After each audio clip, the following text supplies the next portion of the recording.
नमस्कार दोस्तों, मैं हीरल कवलानी एक नई कहानी दगाबाज दोस्त आपके सामने लेकर आई हूँ। देखते हैं इसमें दोस्ती में किस तरह से दगा होती है। आइए शुरू करते हैं। किसी जंगल में हिरन और कौवा दो बहुत गहरे मित्र रहते थे। एक दिन जब हिरन जंगल से लौटा तो उसके साथ एक गीदड़ भी था।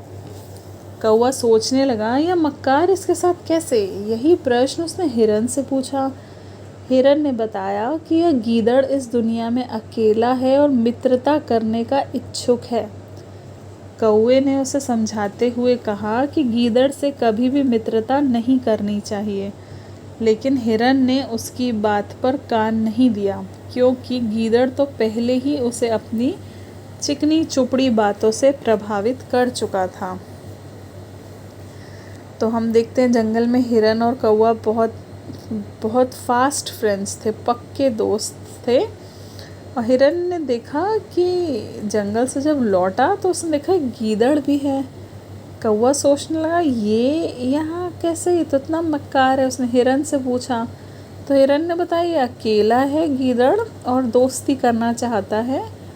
तो कौवे ने कहा, नहीं, गीदड़ से कभी फ्रेंडशिप मत करो। लेकिन वह नहीं माना। हिरन ने उसकी बात पे ध्यान ही नहीं दिया, क्योंकि गीदड़ ने उसे पहले ही अपनी चिकनी चुपड़ी बातों में फिसला लिया था। तो कौवा चुप तो हो गया, लेकिन गीदड़ पर भी नज़र रखने लगा। गीदड़ बड़ा ही धूर्त था, वह हिरन का शिकार करना चाहता था। एक दिन गीदड़ हिरन को मक्का खिलाने के बहाने गीदड़ एक खेत में ले गया। खेत में पहले ही से जाल लगा था, इसलिए हिरन उसमें फंस गया। वह मदद के लिए गीदड़ को पुकारने लगा तो गीदड़ बोला, कैसी मदद करूं भैया, अब तो तुम मृत्यु की प्रतीक्षा करो।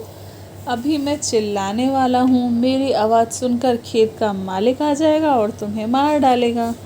तुम्हारे मरने के बाद मैं बड़े आराम से तुम्हें खाऊंगा। तो भाई कौवा तो चुप हो गया, लेकिन गीदड़ पर नज़र रखने लगा, क्योंकि गीदड़ हिरन का शिकार करना चाहता था। तो गीदड़ ना हिरन को मक्का खिलाने के बहाने उसको खेत में ले गया जहाँ जाल लगा हुआ था, और हिरन उस जाल में फंस गया।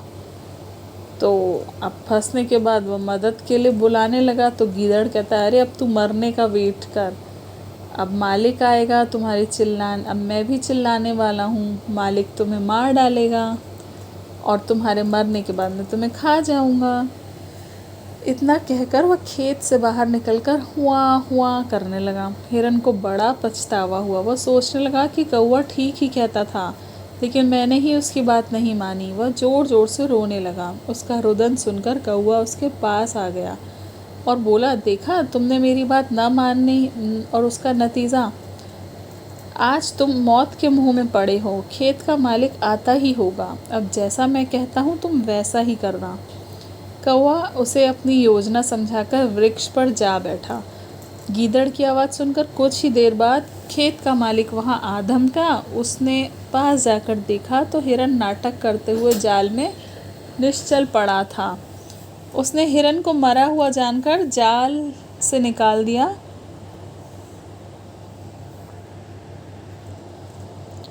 गीदड़ झाड़ियों में छिपकर सारा तमाशा देख रहा था। जैसे ही किसान ने हिरन को जाल से निकाला, वह उठकर भाग खड़ा हुआ।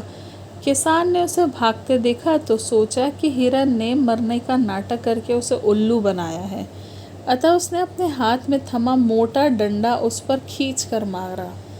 मगर तब तक हिरन दूर निकल चुका था। वह डंडा सीधा गीदड़ की झोपड़ी में जा लगा और उसकी जीवन लीला समाप्त हो गई।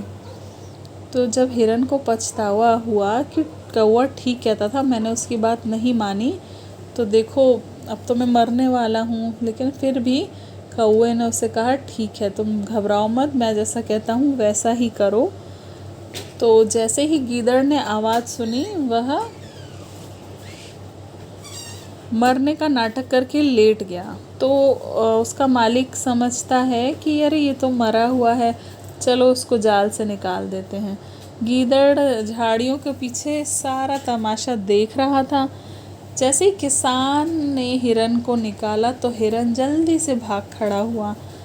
तो जब मालिक को पता चला अच्छा इसने तो मेरे को बेवकूफ़ बनाया, तो उसने अपना डंडा तेज़ी से दे मारना चाहा और हिरन तो दूर निकल गया था, तो वह डंडा उसके मालिक का डंडा उस गीदड़ की झोपड़ी पे जाके लगा, जिसमें वह मर गया और गीदड़ की जीवन लीला समाप्त हो गई। तो हम देखते हैं कि दोस्ती की आड़ लेकर गीदड़ हिरन का शिकार करना चाहता था। बुद्धिहीन हिरन ने अपने मित्र कौवे की बात भी अनसुनी कर दी। वह तो उसका भाग्य अच्छा था कि उसके प्राण किसी तरह बच गए और दुष्ट गीदड़ को अपनी करनी का फल भोगना पड़ा।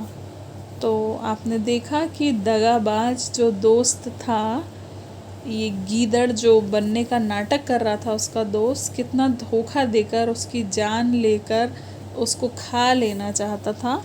तो हमें ऐसे दगाबाज दोस्तों से दूर रहना चाहिए। दुष्ट गीदड़ को अपनी करनी का फल मिला जो उसको चीटिंग कर रहा था। तो आपको ये कहानी पसंद आई होगी तो कृपया लाइक कीजिए, सब्सक्राइब कीजिए और शेयर कीजिए। धन्यवाद।